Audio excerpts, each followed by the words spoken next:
Ipapakita ko po sa inyo ang pinakamasarap na pagsasaing ng kanin kahit po wala po tayong masarap na ulam. Important po itong pagluluto na to.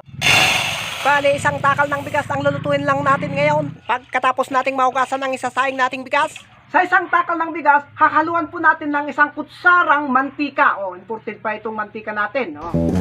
Ako ay isang anak mayaman. At konting asin, ha? Lagi na lang lechon ang aming ulam.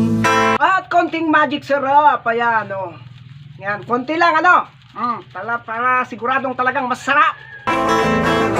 At saka natin ito isasalang na. Ganun po ang mga proseso. Napaka-arte, pero napakasarap po naman kahit po wala po tayong masarap na ulam. Ang nanay ko sa madyuan, ang tatay ko sa kasino pa. At kapag ito'y kumulo na, nasa inyo na yan kung halo-haluin ninyong mabuti para po may halo yung asin at saka mantika. Pero kung ako, okay na po ito. At saka po natin lalagyan ng isang itlog. Champion na po ito. Ano na ngayon ang At meron lang po tayong nakalimutan mga kabertaod.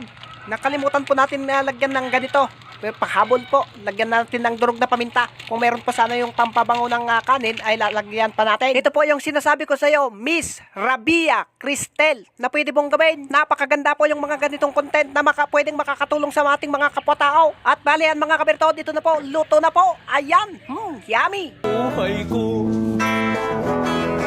Sa akin ay walang tumatanggap.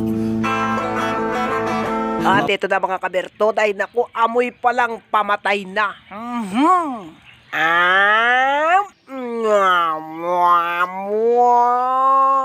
At balian, okay na okay. Ang asawa mo ay asawa ko. Hay nako, halos makakalimutan mo ang iyong asawa kapag natikman mo yung ganitong luto. Bali, yan lamang po ang isang pinakamasarap na pagluluto o pagsasaing ng kanin. Kung wala po tayong palaging ulam na masasarap, Hatid Dito. tayo sa kaligayahan, pati na rin